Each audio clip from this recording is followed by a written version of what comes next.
गरेको नमस्कार पनि नफर्काउने ठाउँमा तपाईँ हामी पुग्न सक्छौं। होशियार त्यो होइन, त्यस्तो नेतृत्व जनताले खोजेका होइनन्। आज तपाईहरुले खुशियाली मनाउनु भएको छ। तपाईहरुको निधारको अबिर पनि कतिको त नुहाउँदा नुहाउँदा पनि गएको छैन, कतिपय अझै पनि अबिर माला लगाइरहनु भएको छ। हो, त्यस्तै सेलिब्रेसन नेपाली जनताले अबको 5 वर्ष प्रत्येक दिन गर्न सक्ने गरी काम गर्नुपर्छ। तपाईको परिवार कति खुशी हुनु भएको छ नि, माननीय हुनुभयो भनेर। परिवार आफन्त देश विदेशमा ओहो कत्रो सेलिब्रेसन चल्यो होला, केक काट्नु भयो होला, दियो बाल्नु भयो होला, रातभर रमाइलो गर्नुभयो होला, खानपिन कति रमाइलो गर्नुभयो होला नि। हो, त्यस्तै उत्सव जनताले 5 वर्ष मनाउनु पर्छ। तपाईलाई चुनेकोमा, मलाई चुनेकोमा त्यो हाम्रो चुनौती हो। यो 5 वर्षलाई सामान्य अन्य चुनावहरुमा चुनिएको जस्तो सोच्नु भयो भने त्यसले अप्ठ्यारो परिस्थिति सृजना गर्छ। आदरणीय साथीहरु,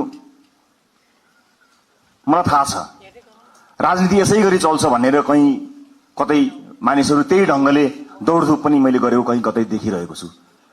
राजनीति त्यसै गरी चल्नेवाला छैन। नथिङ, कुनै पनि चीज हिजो जस्तो चल्नेवाला छैन।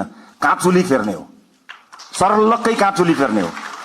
सरलक्कै काँचुली फेर्नका लागि भनेर नेपाली जनताले हामीलाई त्यो अभिमत दिएका हुन्। हामी कानून बनाउन आएका हौं। कानून बनाउने प्रमुख जिम्मेवारी तपाईहरुको काँधमा नेपाली जनताले दिएका हुन्। उनलाई थाहा छैन त्यो कानून फेरेर उनको घरको बाटो बन्छ, उनको धारामा पानी आउँछ, बिजुली आउँछ, इन्टरनेट चल्छ, उनलाई थाहा छैन। तर तपाईलाई थाहा हुनुपर्छ कुन धाराले कहाँ अड्काएको छ मान्छेको घरमा धारा आउनु, तपाईलाई थाहा हुनुपर्छ। अध्ययन गर्नुपर्ने हुन्छ। त्यसकारण यसपटक यो शक्तिको दौडधुप यताउता यसलाई भनेर हुन्छ कि उसलाई भनेर हुन्छ कि यसो भेटेर गएर फोटो खिचेर हुन्छ कि यो पसल बन्द गर्नु होला साथीहरु। म आज अलिकति तितो कुरा गरिरहेको छु तपाईहरुलाई। एज अ ल मेकर, कानून निर्माताका रूपमा तपाईहरुको जिम्मेवारी, हाम्रो जिम्मेवारी अत्यन्त गहन छ। कयौं पछिल्लो परिवर्तन संविधान कार्यान्वयन हुनका लागि समेत कानूनहरु बन्न सकेका छैनन्। संविधान निर्माण भएको यति लामो समय हुँदा समेत विभिन्न बाधा अर्चनहरु भए। तर नेपाली जनताले अब हामीलाई कुनै बहाना बनाउन नपाउने गरी दिल खोलेर स्पष्ट र लगभग 2/3 को बहुमत दिएका छन्। अब केको बाधा, अब केले अड्काउँछ हामीलाई? अब अड्काउने भनेको तपाई हाम्रो नियतले मात्रै हो। र अर्को कुरा, धेरै लामो अनुभव त मेरो राजनीतिमा रहेन। जति समय राजनीतिमा रहे सबैभरि विभिन्न किसिमका प्रहारहरूको सामना गर्नु पर्यो। यो पार्टी जन्मेदेखि यसमाथि प्रहार भयो। पार्टीको नाममा मुद्दा चल्यो।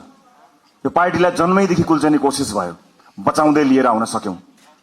यो पार्टीको चुनाव चिन्हमा मुद्दा चल्यो। यो पार्टीको चुनाव चिन्ह नै भत्काइदिने गरी प्रहारहरू भए स्थापित राजनीतिक दलहरूबाट, विभिन्न स्वार्थ समूहबाट, विभिन्न शक्ति समूहबाट जोगाएर ल्यायौं। हामीले घण्टी बचायौं, किनकि नेपाली जनताको लागि घण्टी बचाउनु पर्थ्यो, घण्टी बजाउनु पर्थ्यो।